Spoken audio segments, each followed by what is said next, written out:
तो hello heroes, कैसे हो तुम लोग। उम्मीद करता हूँ मस्त होगे, बढ़िया होगे। तो इस वीडियो में मैं तुम्हारे साथ डिस्कस करने वाला हूँ कि कॉमेड के में अगर टॉप के कॉलेजेस के अलावा मतलब टॉप 10 या टॉप 20 कॉलेज के अलावा भी अगर तुम्हें कॉलेज मिल रहा है और तुम्हारे पास कोई ऑप्शन नहीं है तो क्या तुम्हें कॉलेज लेना चाहिए या नहीं लेना चाहिए। तो मैं इस बारे में तुमसे बात करूंगा फैक्ट पे। मैंने जो एक्सपीरियंस किया, क्योंकि मैं भी कॉमेड के थ्रू ही स्टडी किया हूँ, मैंने अपनी इंजीनियरिंग कॉमेड के थ्रू ही की है।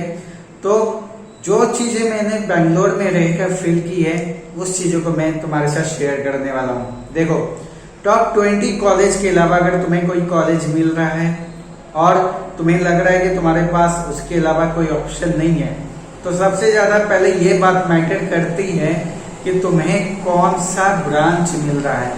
ठीक, अगर तुम्हें सीएससी मिल रही है या सीएससी से रिलेटेड और कोई ब्रांच मिल रही है, ओके, सीएससी या सीएससी से रिलेटेड कोई ब्रांच मिल रही है और इवन ईसीई मिल रही है, मैं ट्रिपल ई की बात नहीं कर रहा हूँ, ईसीई की बात कर रहा हूँ, तो डेफिनेटली तुम कंसीडर कर सकते हो। यस, अगर उसमें भी तुम्हें सीएससी मिल रही है तो तुम्हें कंसीडर करना चाहिए। आईटी मिल रही है या और भी ब्रांच मिल रही है जो कि सीएससी से रिलेटेड है, जो कि अभी ट्रेंड में है, जिसका फ्यूचर में स्कोप है, तो उसको तो तुम ले सकते हो, ऐसे कॉलेज को ले सकते हो।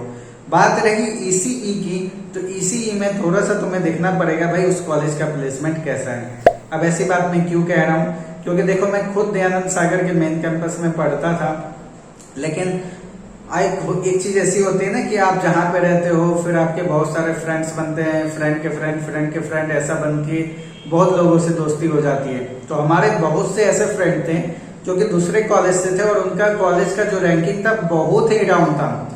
मतलब मैं कई बार उनको मजाक में बोल सकता था, अरे यार किस कॉलेज से तू पढ़ रहा है, इसमें प्लेसमेंट होगा क्या।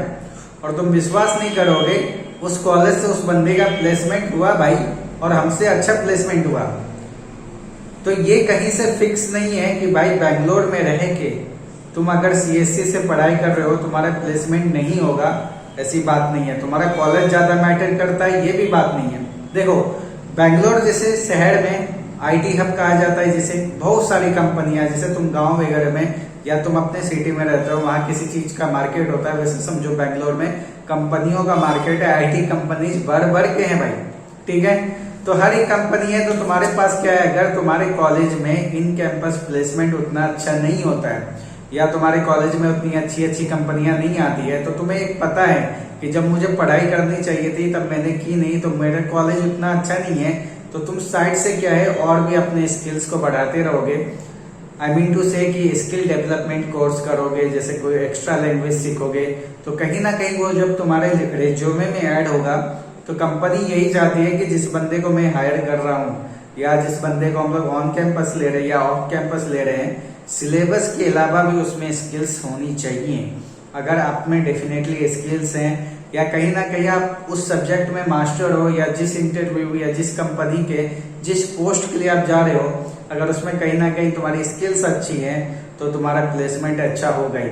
क्योंकि देखो, कॉलेज की बात वहां सबसे ज्यादा आती है जहां पे अपॉर्चुनिटी होती है। आज मानो हम लोग नॉर्थ साइड में हैं तो कंपनी कहीं से चलकर ही आएगी भाई इधर, तो यहाँ पर ऐसा हो जाता है ना कि भाई हम ज्यादा ऑफ कैंपस के लिए अप्लाई नहीं कर सकते हैं, ट्राई नहीं कर सकते हैं। ट्राई करना है तो पहले बैंगलोर जाओ, वहां पे रहो कुछ 6 महीने 8 महीने, कुछ कोर्स सीखो, उसके बाद प्लेसमेंट के लिए स्ट्रगल करो। तो बहुत लोग ऐसा भी करते हैं, जो लोग राजस्थान साइड में या नॉर्थ इंडिया साइड में इंजीनियरिंग की प्रिपरेशन करते हैं, सीएससी कर लेते हैं, प्लेसमेंट नहीं लगता, उसके बाद वो बैंगलोर जाते हैं, कुछ साल या कुछ महीने कोर्स करते हैं, फिर वहां से प्लेसमेंट लेते हैं।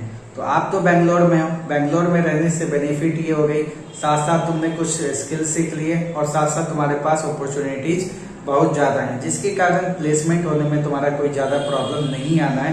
बशर्ते तुम्हें ये ध्यान रखना है कि तुम्हारी ब्रांच सीएससी या उससे रिलेटेड हो। अगर तुम्हारी ब्रांचेज कोर ब्रांच है, मतलब एकदम टिपिकल कोर है, आई मीन टू से सिविल है, मैकेनिकल है, तो अगर आपके टॉप के भी कॉलेज है ना, तो उसमें भी आपको थोड़ा सा सोचना है इन ब्रांचेस के बारे में। क्योंकि जो प्लेसमेंट है भाई, कोई भी कॉलेज अपनी दिखाती है वो सीएससी से रिलेटेड दिखाती है। कभी भी तुम किसी टॉप के कॉलेज का भी अगर कोर ब्रांचेस का मैकेनिकल, सिविल, इन सभी का प्लेसमेंट देखोगे तो एवरेज 3.5 से 4, मतलब मैक्सिमम मैं बता रहा हूँ, तो इससे ज्यादा नहीं होता है। तो लोअर जो कॉलेज है उनकी तो बात ही नहीं करनी चाहिए इस बारे में। तो कहीं ना कहीं अगर तुम्हें अच्छी कॉलेज नहीं मिल रही है, थोड़ी लो कॉलेज मिल रही है, लेकिन तुम्हारा सीएससी मिल रहा है, उससे रिलेटेड ब्रांच मिल रहा है, तो तुम्हें कंसीडर करना चाहिए। और ये मैं रियलिटी बता रहा हूँ, प्लेसमेंट के बारे में तुम्हें ज्यादा टेंशन नहीं लेना है, बस अपने जो है स्किल्स हैं उन पे काम करना है। तो मैं समझता हूँ जो भी एक्सपीरियंस है मेरा या जो भी मैंने चीजें शेयर की हैं वो तुम्हें समझ में आ गई होंगी। तो समझ में आई तो वीडियो को लाइक शेयर सब्सक्राइब करना, और तुम्हारे काउंसलिंग से रिलेटेड या और भी कोई डाउट है किसी कॉलेज से रिलेटेड तो मुझे इंस्टाग्राम पे मैसेज कर सकते हो। इंस्टाग्राम की आईडी यहाँ पर आ रही होगी, या कमेंट करके पूछ सकते हो। मिलते हैं नेक्स्ट वीडियो में। अपना और अपनों का ध्यान रखें।